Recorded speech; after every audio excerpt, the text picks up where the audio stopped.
Very good morning class. आज हम पढ़ने वाले हैं जेनेटिक डिसऑर्डर के बारे में। देखिए, जेनेटिक डिसऑर्डर को आपको 2 पार्ट्स में डिवाइड किया गया है, मेंडेलियन डिसऑर्डर और क्रोमोसोमल डिसऑर्डर। मेंडेलियन डिसऑर्डर आप जानते हैं डोमिनेंस और रिसेसिव ट्रेट्स से रिलेटेड थे, जो हमने पहले पढ़े थे, इनके लॉ उससे रिलेटेड थे। इसमें क्या होता है, सडन चेंज होता है, म्यूटेशन होता है। म्यूटेशन आप जानते हैं डीएनए का एक जीन है, जो सडनली उसमें चेंजमेंट आ जाना, तो उसी को ही आप म्यूटेशन कहते हो। इस चैप्टर के अकॉर्डिंग म्यूटेशन आपके इस चैप्टर में इतना ही है, ठीक है। तो सिंगल जीन मतलब पॉइंट म्यूटेशन हो रहा है ना। तो ये आपके मेंडेलियन डिसऑर्डर हैं, जिसमें अल्टरेशन और mutation in a single gene में अल्टरेशन हो रहा है, म्यूटेशन हो रहा है, सडनली चेंजमेंट हो जा रहा है, मतलब डीएनए के एक जीन में, ठीक है। तो इसमें आपको पढ़ना haemophilia, sickle cell anaemia, cystic fibrous, colour blindness, phenylketonuria और थैलेसीमिया, जो मेंडेलियन के डिसऑर्डर हैं। क्रोमोसोमल डिसऑर्डर में क्लास क्या होता है, क्रोमोसोमल के नंबर वेरी कर जाते हैं, या फिर ऑटोसोम्स बढ़ जाते हैं किसी में, या फिर किसी में क्रोमोसोम्स नंबर फीमेल में बढ़ जाएंगे, या फिर क्रोमोसोम नंबर्स या फिर मेल में बढ़ जाएंगे या फीमेल में घट जाते हैं। तो ये डिसऑर्डर हैं जो आपको आगे पढ़ने हैं, डाउन सिंड्रोम, क्लिनफिल्टर सिंड्रोम और आपका टर्नर सिंड्रोम। ये सबसे पहली बात क्लास, ये नाम जो हैं वो थोड़े अटपटे हैं, इसलिए क्योंकि साइंटिस्ट के नाम हैं, डाउन, क्लाइनफिल्टर, टर्नर। इन्होंने अपने नाम पर ही ये सिंड्रोम के नाम दे दिए थे, क्योंकि इन्होंने ये डिस्कवरी की थी। चलिए अब मेंडेलियन डिसऑर्डर के बारे में पढ़ते हैं। पहला हम पढ़ेंगे सिकल सेल एनीमिया क्लास। यहाँ सिकल सेल एनीमिया की स्पेलिंग से ही कर लीजिएगा, एल ही होगा, ठीक है। सिकल सेल एनीमिया आप देख ही रहे हैं, सेल की बात हो रही है। सिकल मतलब होता है जो खेतों में जो यूज़ किया जाता है फसलों में, तो सिकल शेप के होते हैं, वो ऐसे कुछ शेप का होता है जो खेतों में यूज़ किया जाता है, उसी से इसका नाम रखा गया सिकल सेल एनीमिया।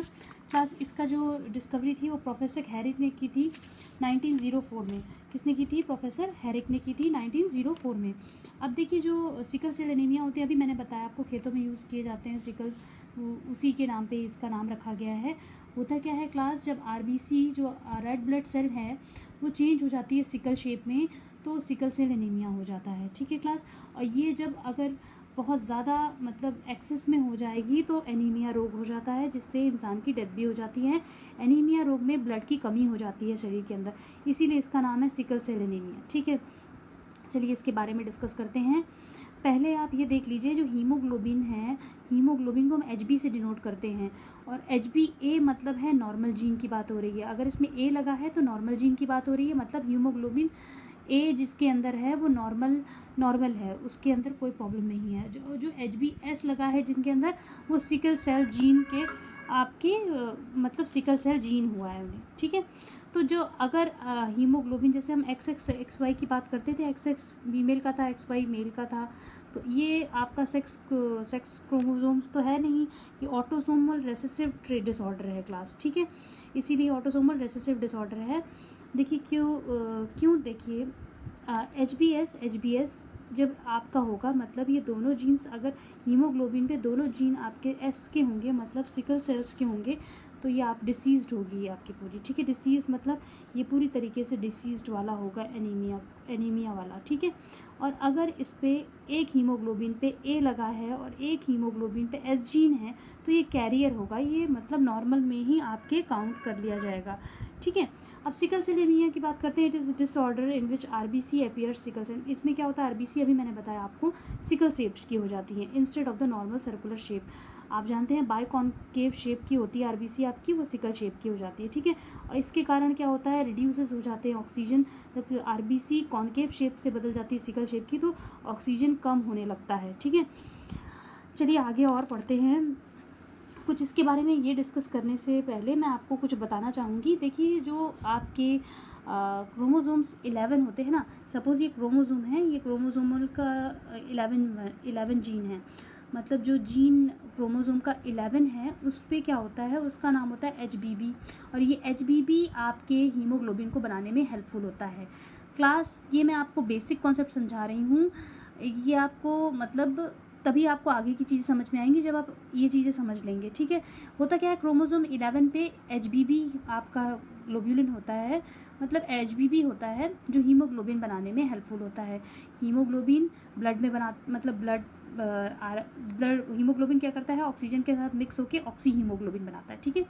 इसमें क्या होता है, म्यूटेशन हो जाता है। म्यूटेशन आप जानते हैं डीएनए में सडन चेंज हो जाना है, मतलब डीएनए के एक सीक्वेंस में छोटा सा चेंजमेंट हो जाना, सडनली अचानक से चेंज हो जाना, तो इसमें म्यूटेशन हो जाता है, जिसको आप कहते हो पॉइंट म्यूटेशन। पॉइंट म्यूटेशन मतलब एक सिंगल जीन, मतलब एक जीन में चेंजमेंट हो जाना। अभी आपको और अच्छे से समझ में आएगा। देखिए, पॉइंट म्यूटेशन हो जाने के कारण इसमें क्या हो जाता है, सिकल सेल एनीमिया, मतलब जो आरबीसी होती है वो सिकल सेल्स की बनने लगती है। तो यहाँ पे ब्लड वेसल्स जो हैं आपकी, जैसे आरबीसी ये गुजर रही है, तो ये किसकी शेप की हो जाएगी, सिकल सेप्स की हो जाएगी। सिकल सेप्स की होने के कारण यहाँ पे जितनी भी ऑक्सीजन आपकी आ रही है, ऑक्सीजन मिक्स होकर ऑक्सी हीमोग्लोबिन बन रहा था, वो ऑक्सीजन की क्या हो जाती, कमी हो जाती। तभी यहाँ लिखा लैक ऑफ CO2, और क्यूमुलेट होके, मतलब बहुत सारे इकट्ठा होके यहाँ पे सिकल सेल एनीमिया इसे ब्लॉक कर देते हैं, तो पॉलीमेराइजेशन शो कर देते हैं। पॉली मतलब बहुत सारे, ठीक है। तभी यहाँ पे आपकी बुक में भी लिखा होगा पॉलीमेराइजेशन, ठीक है।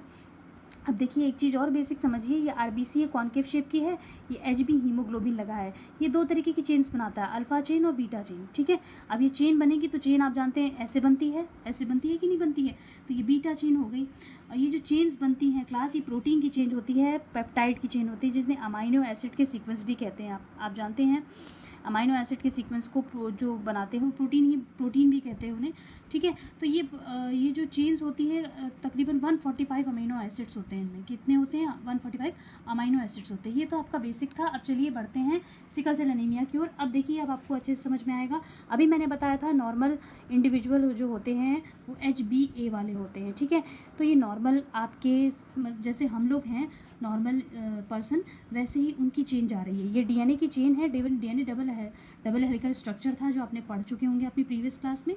ये देखिए डबल हेलिकल स्ट्रक्चर है डीएनए का, मतलब इसकी एक चेन ये है, एक चेन ये है। ये एकदम सही चेन है जो नॉर्मल इंसानों में चलती है, समझ रहे हैं। सी की पेयरिंग साइटोसिन की पेयरिंग ग्वानिन के साथ हो रही है, ए की एडिनिन की पेयरिंग थाइमिन के साथ हो रही है। तो वहीं आपकी देखिए पेयरिंग एकदम एग्जैक्टली सही हो रही है, ठीक है। अब देखिए क्लास, जो 6th पोजीशन थी, इसमें आपको ये याद रखना है जो चेन की 6th पोजीशन होती है। अभी मैंने बताया था आपको जो अमाइनो एसिड्स होते हैं उनमें तकरीबन 145 अमाइनो एसिड्स बनते हैं, ठीक है। तो इसमें क्या होता है, जो 6th पोजीशन होती है, जैसे यहाँ पे वैलिन बन रहा है, हिस्टीडीन बन रहा है, ल्यूसीन बन रहा है, थ्रियोनिन बन रहा है, प्रोलीन बन रहा है, तो ग्लूटामिक एसिड बन रहा है। फिर ग्लूटामिक एसिड के बाद ग्लूटामिक एसिड दोबारा बनता है। तो यहाँ पे ग्लूटामिक एसिड जो बन रहा है वो मतलब जो जिनको सिकल सेल एनीमिया होता है, जो ग्लूटामिक एसिड की जगह पे वो क्या बना देते हैं, वैलिन बना देते हैं। वैलिन बन जाता है, मतलब एक जीन है, देखिए एक जीन में, मतलब एक जीन में इनके एक सिंगल जीन में चेंजमेंट आ जाता है, ठीक है ना। तो इसको आप क्या कहते हो, पॉइंट म्यूटेशन हम पहले वाले चैप्टर्स में पढ़ चुके हैं क्लास। पॉइंट म्यूटेशन के बारे में भी हमने पढ़ा था, ठीक है ना। म्यूटेशन कब हुआ, जब इनमें म्यूटेंट हुआ। म्यूटेंट मतलब एक फैक्टर ने इनके जीन को चेंज कर दिया। एक फैक्टर था जो एक सिंगल जीन को जिसने चेंज किया, इसी को आप पॉइंट म्यूटेशन कह रहे थे। और हीमोग्लोबिन किस में चला गया, पॉलीमराइजेशन पे अंडरगोज पॉलीमराइजेशन, मतलब खूब सारे सिकल सेल एनीमिया इकट्ठा होने लगे, जिससे ऑक्सीजन की कमी हो गई, है ना। देखिए ये आपके अमाइनो एसिड सीक्वेंस की चेंज आ रही है। इसमें देखिए ग्लूटामिक एसिड बन रहा था यहाँ तक तो सही चल रहा था। ये आपके नॉर्मल इंसान की चेन है।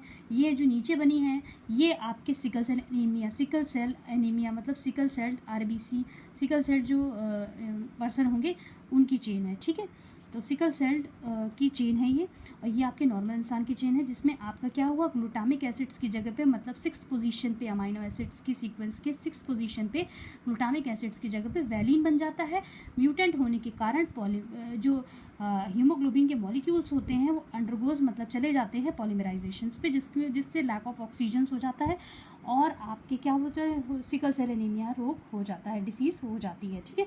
तो यहाँ पे देखिए आपके लिखा हुआ है the change of amino acid sequence, जो चेंज हो जाता है अमाइनो एसिड सीक्वेंस में, causes haemoglobin molecules to crystallise when oxygen level in the blood are low, मतलब ऑक्सीजन लेवल इनकी मतलब इसकी वजह से ब्लड में लो हो जाता है। एज अ रिजल्ट क्या आता है, आरबीसी जो होती है सिकल सेल की हो जाती है, एंड गेट स्टक मतलब इकट्ठा हो जाती है स्मॉल ब्लड वेसल्स मतलब समझ रहे हैं ना क्लास।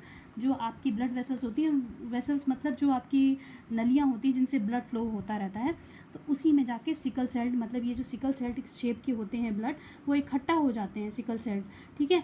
जो आरबीसी आपकी बदल गई सिकल सेल्ड में, इसी से क्या हो रहा है, ब्लॉकेज हो रहा है जो पॉलीमराइजेशन की चेन बना दे रहा है। और इसके ब्लॉकेज से ज़्यादा अगर यहाँ हो जाएगा तो इंसान मर भी जाता है क्लास। एनीमिया से इंसान की डेथ भी हो जाती है। तो ये आपका पूरा था सिकल सेल एनीमिया के बारे में।